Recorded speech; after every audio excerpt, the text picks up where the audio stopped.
नमस्कार. यापूर्वी आपण लोकप्रशासन या आयडीएस विषयाच्या संदर्भात हा विषय कसा निवडला जाणार आहे याचं थोडक्यात माहिती दिलेली आहे. तरीसुद्धा ज्या विद्यार्थ्यांचा राज्यशास्त्र विषय आहे त्या विद्यार्थ्यांना लोकप्रशासन किंवा PA हा विषय घेता येतो. वास्तविक सर्वच ऑप्शनल विषयाला लोकप्रशासन हा विषय घेता येतो, परंतु आपल्या कॉलेजने ज्या त्या सोशल सायन्सचे आयडीएस विषय घ्यावेत अशा प्रकारची एक संकल्पना राबवली असल्यामुळं त्या ठिकाणी लोकप्रशासन हा विषय राज्यशास्त्र या विषयाच्या संदर्भात घेता येईल अशा प्रकारची भूमिका घेतली आहे. त्यामुळे ज्या विद्यार्थ्यांचा राज्यशास्त्र हा विषय असेल त्यांनी लोकप्रशासन हा विषय निश्चित निवडावा, कारण या विषयामुळे तुम्हाला प्रशासन कसं चालतं यासंबंधीची माहिती प्राप्त होते. याचबरोबर स्पर्धा परीक्षेला या विषयाचं अत्यंत महत्त्व असलेलं दिसून येतं. त्यामुळे भविष्याचा विचार करून राज्यशास्त्र आणि लोकप्रशासन या विषयांची निवड तुम्ही करणं आवश्यक आहे.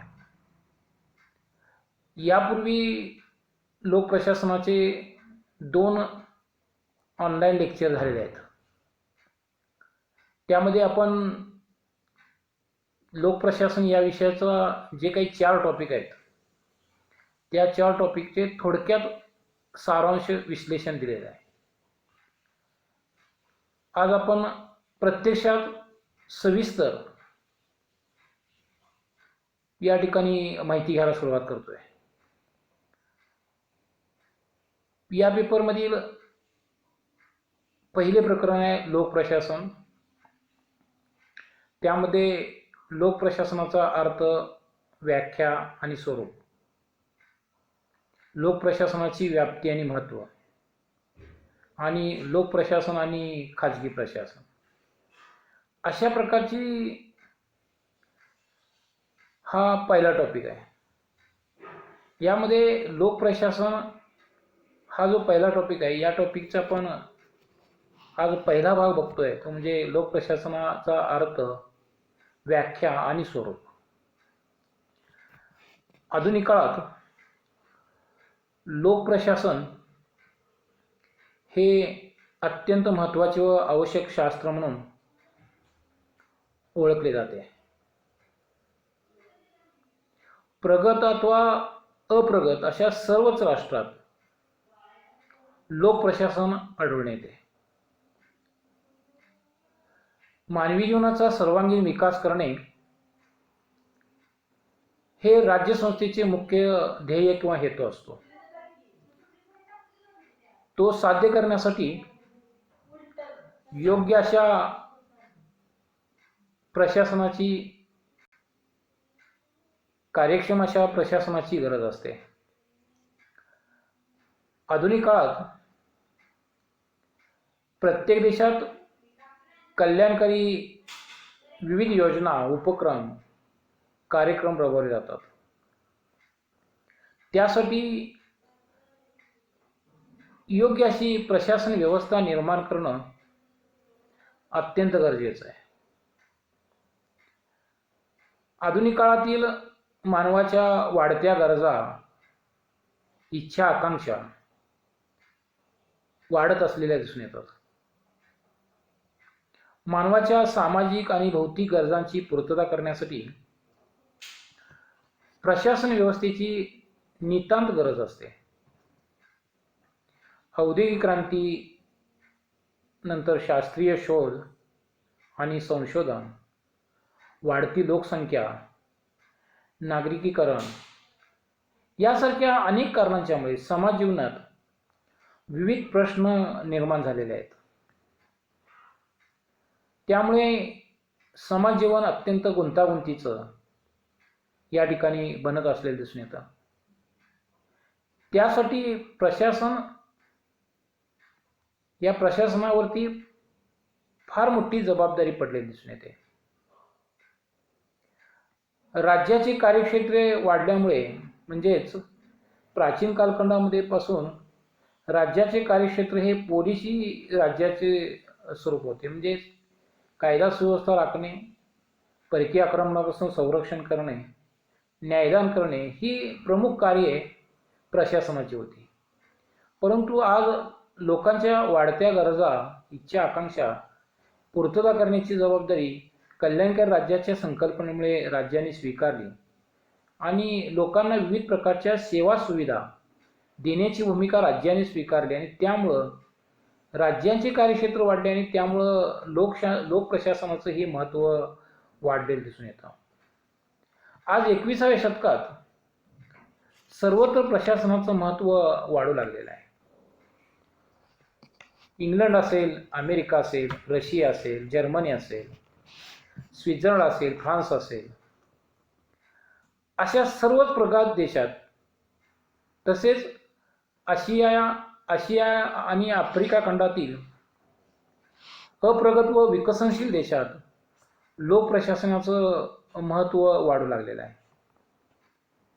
तेथील प्रशासकीय व्यवस्थेमध्ये विविध प्रकारचे बदल व सुधारणा होऊ लागलेल्या आहेत. थोडक्यात आधुनिक काळातील सर्व देशात लोक प्रशासनाचं महत्त्व वाढत आहे. लोक प्रशासनाची माहिती घेत असताना आपल्याला प्रथम प्रशासन म्हणजे काय त्यासंबंधीची माहिती घेणं आवश्यक ठरतं. ॲडमिनिस्ट्रेशन म्हणजे प्रशासन होय. ॲडमिनिस्ट्रेशन या शब्दाचा अर्थ असा की लोकांची काळजी घेणे, लोकांची सेवा करणे, कार्याचे व्यवस्थापन पाहणे असा होतो. प्रशासन हा मराठी शब्द प्रशास या संस्कृत धातूपासून निर्माण झालेला आहे. शास म्हणजे राज्य करणे, सत्ता चालवणे. वेगवेगळ्या विचारवंतांनी प्रशासनाच्या विविध व्याख्या केलेल्या दिसून येतात. पहिला विचारवंत तो म्हणजे एल डी व्हाईट. त्याने लोक प्रशासनाची जी व्याख्या केली आहे ती म्हणजे एखादा हेतू साध्य करण्यासाठी अनेक व्यक्तींचे संचालन, संयोजन व नियंत्रण करणे म्हणजे प्रशासन होय. दुसरा विचारवंत हर्बर्ट सायमन समान उद्देश साध्य करण्यासाठी परस्परांशी सहकार्य करणाऱ्या विविध समूहांच्या क्रिया प्रक्रिया म्हणजे प्रशासन होय. तर फायनल या विचारवंतांच्या मते एखादा निश्चित उद्देश साध्य करण्यासाठी माहिती आणि भौतिक साधनांचे संघटन करणे यास प्रशासन असं म्हणतात. अर्थात वेगवेगळ्या विचारवंतांनी वेगवेगळ्या पद्धतीने ज्या व्याख्या केलेल्या आहेत या व्याख्यांचा आशय विचारात घेतला असता आपणास असे म्हणता येईल की समान उद्दिष्ट साध्य करण्यासाठी अनेक व्यक्तींचं संघटन, संचालन, संयोजन व नियंत्रण करणे म्हणजे प्रशासन होय. प्रशासन ही सार्वत्रिक स्वरूपाची प्रक्रिया आहे. मानवी समूहाद्वारे केलेल्या प्रत्येक प्रयत्नास प्रशासन असे म्हणता येईल. मानव हा समाजशील प्राणी असल्याने तो समूह करून राहतो. मानवी समाज संघटितपणे आपल्या विविध कार्यांचे व्यवस्थापन करीत असतो. प्रत्येक कार्यात संघटनात्मक व्यवस्थापन केले जाते यास प्रशासन असं म्हणतात.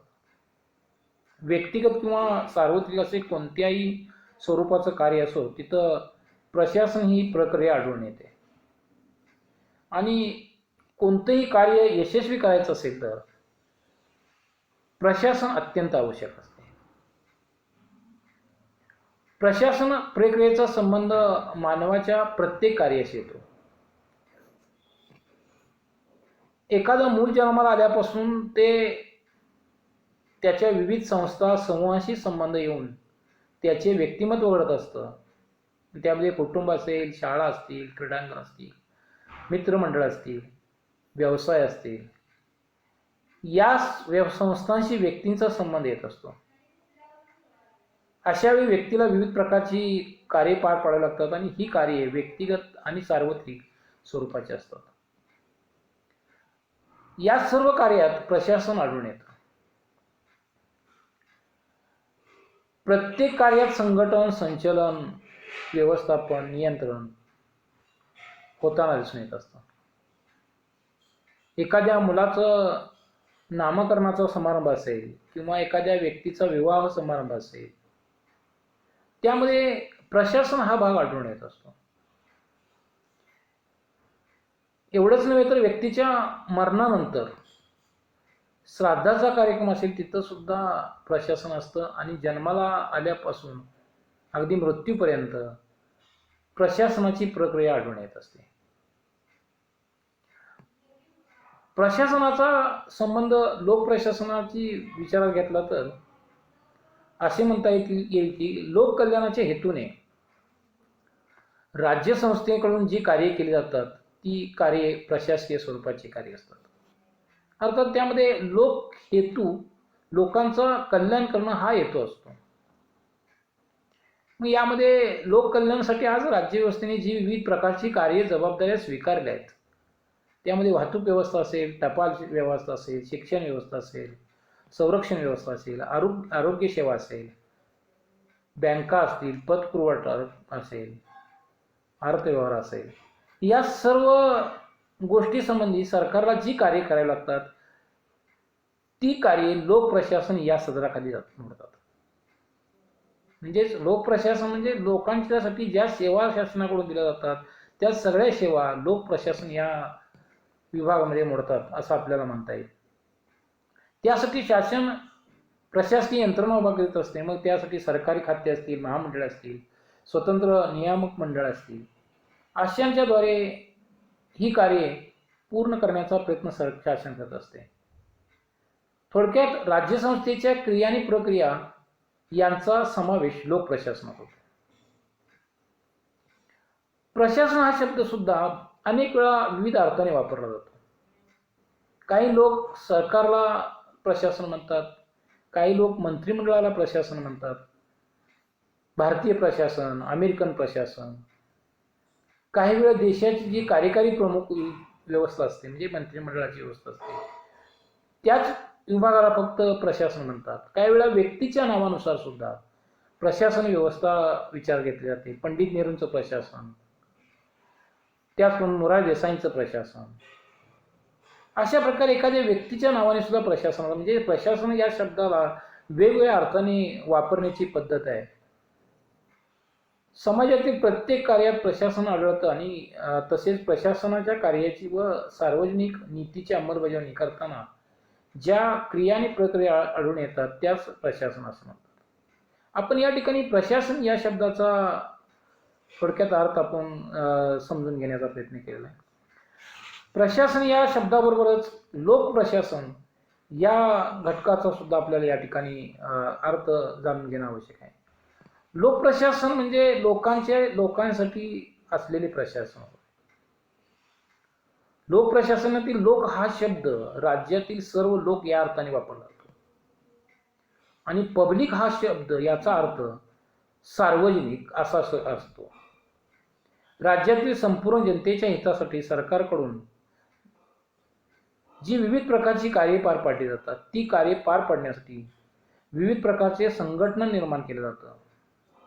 सार्वजनिक हिताच्या दृष्टीने विविध प्रकारची ध्येयधोरणांची अंमलबजावणी करण्यासाठी प्रशासकीय यंत्रणा उभा केली जाते.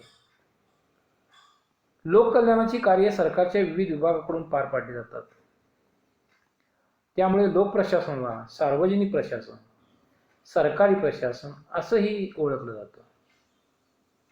लोकप्रशासनाच्या दृष्टिकोनातून जर विचार केला तर आपल्याला लोकप्रशासनाच्या विविध व्याख्या या ठिकाणी सांगता येतील.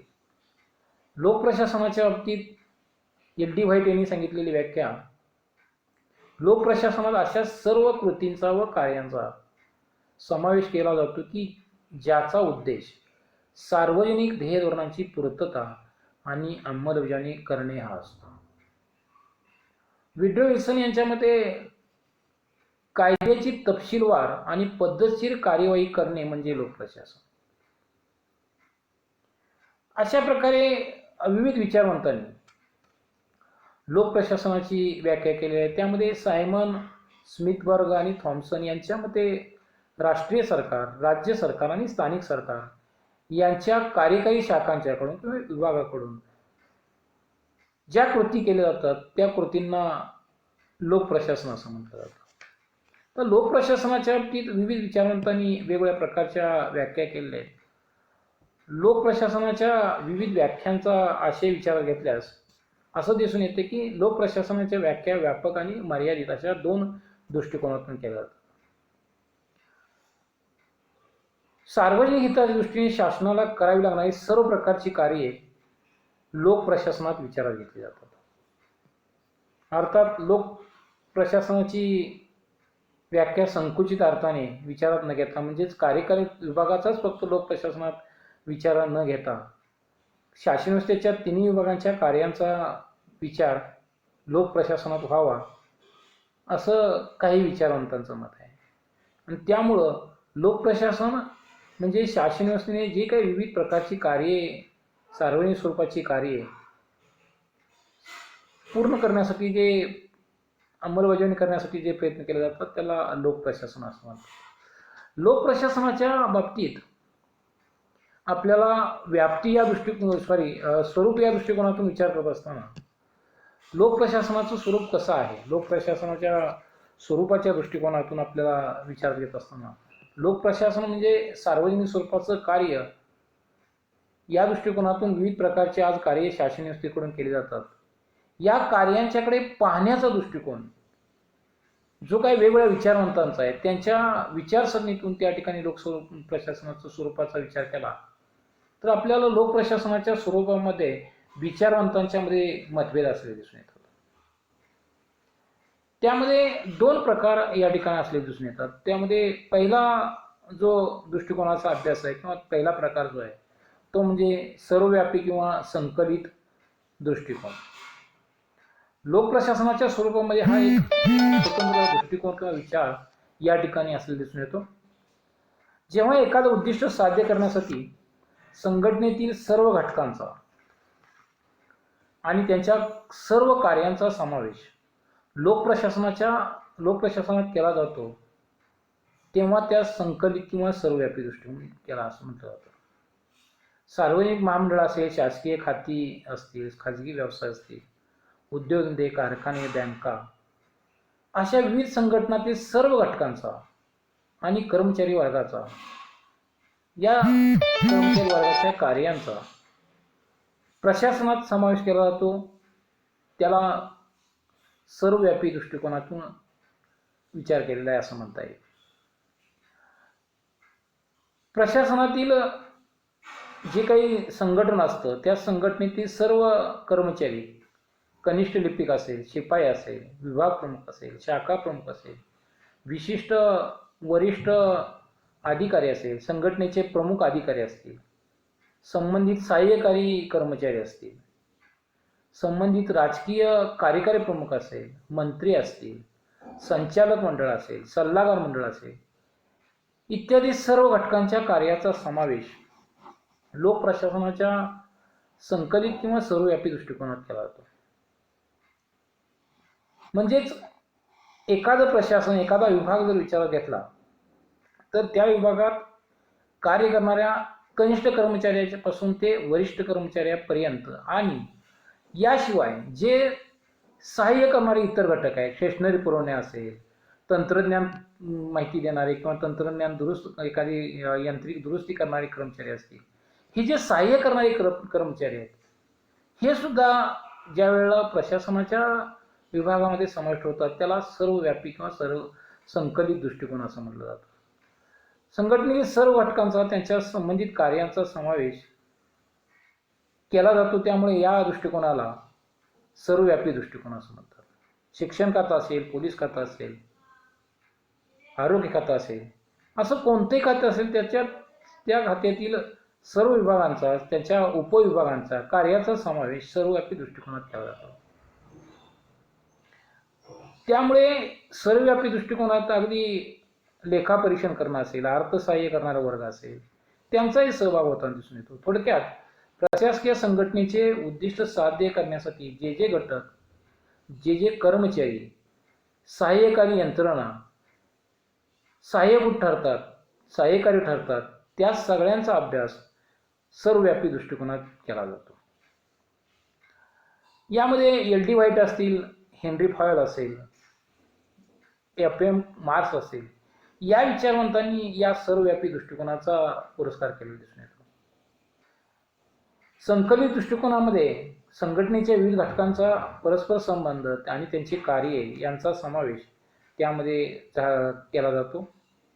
संघटनेतील विविध घटकांचे एकच समान उद्दिष्ट असतं. रेल्वे असेल, पोस्ट खातं असेल, वाहतूक व्यवस्था असेल, गृह खातं असेल, शिक्षण असेल, आरोग्य असेल, या सर्व खात्यांचा विचार केला तर त्या खात्यामध्ये असणाऱ्या सर्व घटकांचा, विविध घटकांच्या कृतीचा आणि कार्याचा समावेश प्रशासनात होतो. अशा प्रकारे सर्व घटकांचा समावेश करणारे प्रशासनाचा दृष्टिकोन म्हणजे सर्वव्यापी दृष्टिकोन.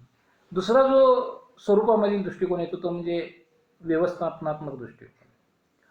लोकप्रशासनाच्या संबंधित व्यवस्थापनात्मक दृष्टिकोन म्हणजे केवळ व्यवस्थापन करणे, इतरांकडून काम करवून घेणे, संघटनेतील सर्व कर्मचाऱ्यांचा आणि त्यांच्या कार्याचा प्रशासनात समावेश न करता केवळ वरिष्ठ प्रशासकीय अधिकाऱ्यांच्या कार्यांचा समावेश करणे होय. म्हणजे यामध्ये कनिष्ठ कर्मचारी असेल, इतर सहाय्य करणारे घटक असतील, यांचा यामध्ये सहभाग नाही. फक्त वरिष्ठ अधिकारी जे प्रशासनाचं कामकाज करत असताना व्यवस्थापनाचं कार्य करतात, त्या सगळ्यांचा समावेश फक्त लोकप्रशासनाच्या मध्ये केला पाहिजे, अशा प्रकारची भूमिका यामध्ये असलेली दिसून येते. यामध्ये संघटनेतील वरिष्ठ अधिकारी असतील, निर्णय निर्धारण करणे, नियंत्रण करणे, देखरेख करणे, मार्गदर्शन करणे, अशी व्यवस्थात्मक कार्य केली करतात. व्यवस्थात्मक दृष्टिकोनात फक्त व्यवस्थापनात्मक कार्याचा समावेश केला जातो. प्रत्यक्ष कार्य करणाऱ्या सर्व घटकांचा समावेश केला जात नाही. शिपाई असेल, कारकून असेल, कनिष्ठ सेवक वर्ग असेल, सहाय्यकारी सेवक वर्ग असेल, यांचा लोक प्रशासनात सहभाग करू नये, अशा प्रकारची भूमिका व्यवस्थापनात्मक दृष्टिकोनाची असलेली. व्यवस्थापन करणे हे एक प्रशासकीय कला आहे आणि संघटनेतील वरिष्ठ अधिकारी आपल्या प्रशासकीय कौशल्याच्या आधारे, क्षमतेच्या आधारे व्यवस्थापनाचे कार्य करतात. वरिष्ठ कार्यकारी प्रमुख कनिष्ठ कर्मचाऱ्यावर देखरेख, नियंत्रण किंवा मार्गदर्शन, पर्यवेक्षण याद्वारे संघटनेचे उद्दिष्ट साध्य करतात. पण या दृष्टिकोनाचं समर्थन करणारे काही विचारवंत आहेत. ते म्हणजे हर्बर्ट सायमन असेल, स्मिथबर्ग असेल, ल्युथर गुलिक असेल, या विचारवंतांनी व्यवस्थापनात्मक दृष्टिकोनाचा पुरस्कार केलेला दिसून येतो. म्हणजे या ठिकाणी फक्त वरिष्ठ कर्मचारी, वरिष्ठ अधिकारी जे वर्ग आहेत, ते जे व्यवस्थापन करतात, देखरेख नियंत्रण करतात, त्यांचाच फक्त यामध्ये सहभाग व्हावा, अशा प्रकारची भूमिका या सर्व व्यवस्थापनात्मक दृष्टिकोनाची असलेली दिसून येते. निर्णय निर्धारण असेल, धोरण निश्चिती असेल, नियंत्रण असेल, संयोजन असेल, पर्यवेक्षण असेल, मार्गदर्शन असेल, देखरेख असेल, परीक्षण असेल, इत्यादी प्रशासकीय कौशल्याद्वारे आणि क्षमतेद्वारे वरिष्ठ अधिकारी व्यवस्थापनाचे कार्य उत्तम प्रकारे पार पाडतात. व्यवस्थापनात्मक दृष्टिकोनात प्रशासकीय कार्याला, प्रशासकीय कौशल्याला महत्त्व दिले जातं. प्रशासनाला इतर कोणतेही घटक आणि कर्मचारी उपयुक्त ठरले यांचा विचार व्यवस्थापनात्मक दृष्टिकोनात केला जात नाही. ल्युथर गुलिक यांनी पोस्टकॉर्ब हा दृष्टिकोन मांडलेला आहे. या पोस्टकॉर्बच्या प्रत्येक अक्षरातून त्या ठिकाणी व्यवस्थापनात्मक दृष्टिकोनामध्ये कोणकोणत्या घटकांचा सहभाग होतो या दृष्टिकोनातून म्हटलेला आहे. प्लॅनिंग असेल, व ऑर्गनायझेशन असेल, संघटना असेल, स्टाफ असेल, अशा प्रकारे सर्व प्रशासकीय तत्त्वे आणि कार्ये व्यवस्थापनासाठी आवश्यक व महत्त्वाचे असतात असं ल्युथर गुलिक म्हणतात. आणि अशा प्रकारे दोन दृष्टिकोन म्हणजे सर्वव्यापी दृष्टिकोन आणि व्यवस्थापन दृष्टिकोन असे लोकप्रशासनात दोन दृष्टिकोन आढळून येतात. या दोन्हीपैकी एक दृष्टिकोन महत्त्वाचा असा निष्कर्ष काढणं अवघड होतं. एखादं उद्दिष्ट साध्य करत असताना संघटनेतील सर्व घटक आणि कर्मचारी जबाबदार असतात आणि त्यामुळं कोणता दृष्टिकोन नेमका यामध्ये लोकप्रशासनामध्ये समाविष्ट करावा यामध्ये विचारवंतांच्या मध्ये मतभेद असतात. परंतु लोकप्रशासनाचं स्वरूप या दृष्टिकोनातून विचार घेत असताना या दोन दृष्टिकोनांचा आपणास त्या ठिकाणी अभ्यास करणं आवश्यक ठरतं. सर्वव्यापी दृष्टिकोन असेल आणि व्यवस्थापनात्मक दृष्टिकोन असेल, या दोन दृष्टिकोनांच्या आधारे आपणास लोकप्रशासनाचं स्वरूप सांगता येतं. थँक्यू.